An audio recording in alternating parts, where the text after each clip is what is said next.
The wind screamed across Dust River like a living thing, rattling the warped boards of Jack Harlan's lonely cabin until the whole structure shuddered on its stilts above the white-swallowed earth.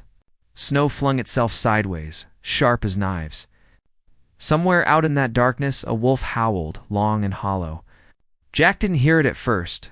The blood in his ears was too loud, the pounding too wild, but the sound cut through the night. The same moment, he stumbled inside and slammed the door behind him. His coat was ripped down one side, stained black with blood. Not all of it his. The Colt in his fist trembled once before he forced it back into its holster, jaw clenching against a wave of exhaustion so heavy it nearly toppled him. He staggered toward the hearth, boots grinding ice into the warped pine floor. And then he heard her, a thin, keening cry. So small, it barely rose above the wind's fury, but sharp enough to slice through the ache in his chest. His daughter, Emma Jack, dropped to his knees beside the crate that served as her bed. His hands, huge, scarred, clumsy, hovered uselessly above her. The baby's face was blotched red from hunger. Her little fists, trembling in the wool blanket that smelled faintly of smoke and milk, long since dried. She now, little bird, he rasped, voice raw from cold and from the night's gunfire. Papa's here. She was too hungry, too angry at a world that had already stolen her mother. Jack's gut twisted. He'd tried everything. Flour-thickened water, cow's milk from neighbors hours away, a concoction of molasses and cream someone swore worked for orphaned calves. Emma rejected them all, pushing the rag from her mouth, crying until she was too weak to cry and only whimpered instead. Eliza would have known what to do. Eliza would have known how to save their child. But Eliza was gone. A gust hammered the cabin, making the lantern sway on its hook. Shadows crawled across the walls, shelves lined with canning jars she'd filled last autumn. The rifle propped in the corner, a woman's bonnet left hanging where she'd last placed it. Jack swallowed hard and stood, pacing like a caged animal. His shoulder burned where a rustler's blade had grazed him hours earlier, but pain was just another thing now. One more weight among too many? He had gone to the neighboring homesteads that morning, braving snow that could skin a man alive, knocking on doors with Emma wrapped tight against his chest. Each door opened with sympathy and shaking heads. No new mothers round here, they said. Try town. Town was 12 miles, maybe 15, with drifts higher than a horse's chest and wolves restless from hunger. He'd turned back when his mare started limping, half-frozen himself. He'd nailed that desperate sign to the gate before dusk, crude letters gouged by pocket knife into pine. Help needed, starving baby. Milk sought. No one had come, Nimma wailed again. Jack's knees buckled, as if her cry were a physical blow. He scooped her up, pressing her small head against his chest, rocking her, though his own hands trembled. I'm trying, baby girl, he whispered into the storm that seeped through every crack of this god-forsaken place. I swear to you, I'm trying. A sharp knock jolted him upright. Jack spun, instinct taking over. His revolver was in his hand before thought caught up. Another knock, louder this time, urgent but unsteady. He hesitated, eyes narrowing. Nobody sane would ride in this storm. Unless they had no choice, slowly he unbarred the door. The wind shoved it open with a scream, and along with it came a woman. Or what looked like one, staggering forward before collapsing to her knees. Her coat was a sheet of ice, hair plastered wild and dark against her cheeks. Her hands clutched the doorframe like it was life itself. Please, she gasped, voice shredded by cold and fear. Please. Help. Jack stared, gun half raised, before sense returned. She was half dead, not a threat. He dropped the weapon and lurched forward, catching her just as she pitched sideways. Get in before you freeze, he muttered, dragging her inside and kicking the door shut against the gale. For a moment, the only sounds were the wind and Emma's soft, hungry sobs. Then the stranger pushed back her hood, pale face, chapped lips, eyes like storm clouds themselves, gray and haunted. She looked at the child in Jack's arms and something cracked wide open in her expression. A grief so raw he almost looked away out of decency. "You've got a baby," she whispered. Her voice trembled, but her hands, when she lifted them, did not. "How long since she fed?" Jack's throat worked. "Days she won't take nothin' I can make." The woman swallowed hard, eyes shining with something fierce and painful. "I can help." Before Jack could ask how, she reached for the clasp of her soaked coat. Hands moving with sudden desperation, it hit him then what she meant. "You," he started, but his voice broke. "My son," she said, voice low, breaking as she looked anywhere but his face. "Samuel, he's gone. Last week. Fever took him." She drew a breath that sounded like it might kill her, but "My body doesn't know yet." Jack froze, understanding dawning slow and terrible. This stranger, this snow-wrecked, grief-haunted widow, had stumbled here with milk meant for a baby who no longer breathed. Emma whimpered, mouth rooting blindly against his chest. The woman's eyes filled and overflowed. "Please," she whispered, almost a prayer now. "Let me feed her." Jack felt something inside him tear, something he'd been holding tight since the day Eliza's breath rattled and stopped.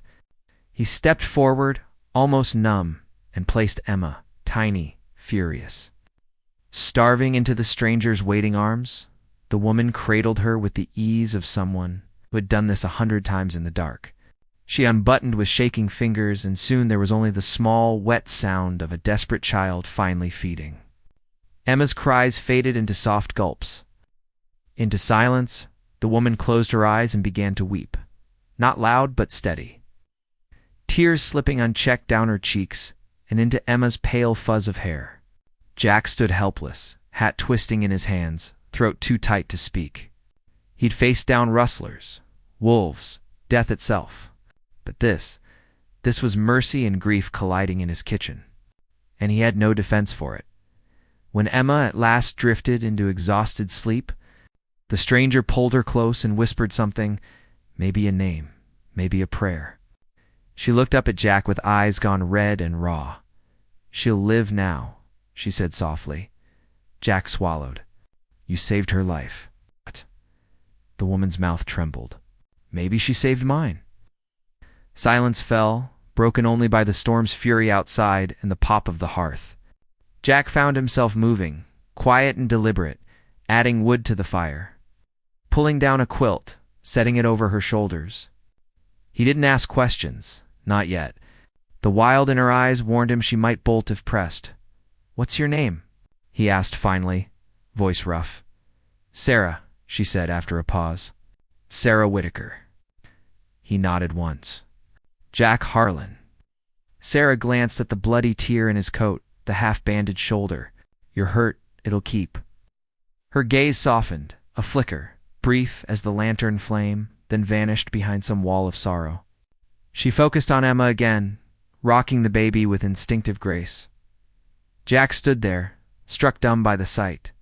A stranger who had run from God knew what had just stepped into his nightmare and quieted it with the simplest, most miraculous act. He wanted to speak to thank her, to ask why she'd risked death in a storm, but the words stuck like burrs in his throat. Instead, he stoked the fire higher, poured what was left of his coffee into a cup, and set it near her hands. She looked up in surprise, but took it. Outside, the blizzard howled and clawed, angry it had lost this small battle. Inside, for the first time in weeks, there was warmth. Jack didn't sleep that night. The cabin settled into a hush, broken only by the groan of the storm and the tiny sighs of a sleeping baby. Sarah sat in the rocker by the fire, Emma bundled in her arms. And though she looked half-ghost with exhaustion, there was a stubborn strength in the way she held the child, as if she'd been waiting her whole life to have something small and helpless to save. Jack worked quietly, pulling down strips of linen, cleaning the gash on his shoulder. He hissed when the whiskey hit raw skin. Sarah's head turned at the sound. "You're bleeding bad," she said softly. "I've had worse."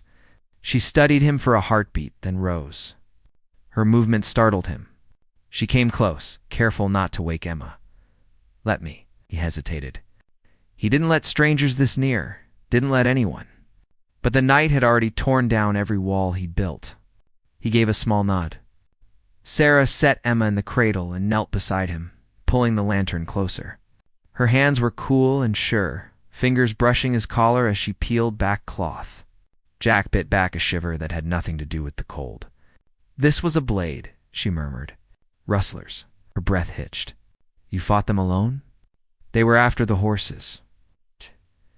His voice came out flat, tired. "I sent em running. Might come back." Sarah's eyes flicked to the door. Fear flashed there, but something else too. Anger, resolve. "You can't fight everything by yourself," she said quietly. Jack didn't answer. She tied the bandage snug and sat back on her heels. For a second their eyes met, his lined with sleepless grief, hers hollow but shining. Some wordless recognition passed between them, a fragile thread neither wanted to tug too hard. Morning came pale and sharp. Snow lay thick against the door. Drifts climbed the windows. When Jack cracked it open, wind howled through and shoved new cold inside. The barn roof sagged under white weight. He cursed softly. "Roof won't hold if this keeps up." "I can help," Sarah said. She was already shrugging on his spare coat, its shoulders too broad. "You're half frozen yourself. I can still carry wood." Her chin lifted. "Let me be useful." It wasn't the words so much as the quiet plea beneath them. "Don't send me away. Not yet." Jack's chest tightened. He nodded. They worked without much talk. Snow bit their faces. Ropes creaked as they braced beams, shoveled drifts from the roofline. At one point she slipped, and his arms shot out, steadying her. For a heartbeat they were close, breath mingling, storm screaming, and something electric passed between them, quick and unwanted. They stepped apart without speaking. By dusk, the roof held. They stumbled back inside, soaked and raw, but alive. Jack built the fire high. Sarah tended Emma, humming low and sad, some tune from a life before grief. Later, while Emma dozed, Jack noticed Sarah staring into the flames, her face caught between shadow and light. "You plan on heading back?"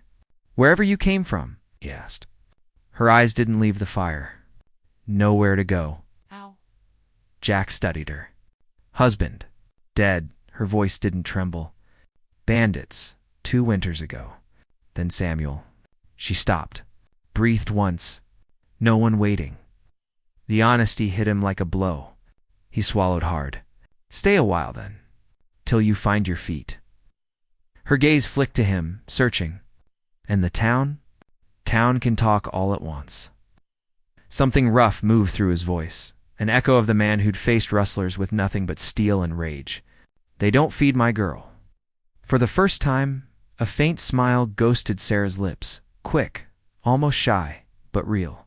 That night, Jack, carved by lantern light, whittling wood he'd meant for fence rails. His big hands shaped something small and careful, a cradle rocker for Emma. Sarah watched without speaking, and something in her softened at the sight of this worn, scarred man making beauty with his grief.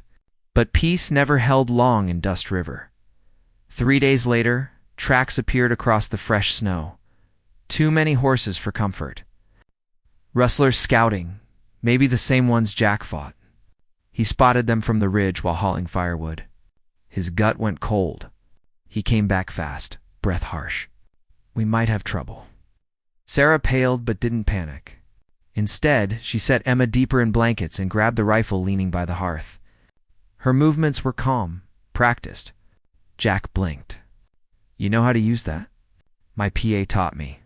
Her gaze met his, steady despite the storm of old sorrow there. "I'm not losing another child." Something fierce stirred in Jack's admiration. Gratitude. Something he didn't dare name. That night passed tense and sleepless. The riders didn't come, not yet. But their shadow lingered. Danger felt closer, real enough to taste. And somewhere between checking the windows and feeding the fire, Jack realized the cabin didn't feel so empty anymore. There was soft breathing from the cradle, a woman's quiet step behind him. The faint scent of wood smoke and wild honey where Sarah had touched her lips after supper.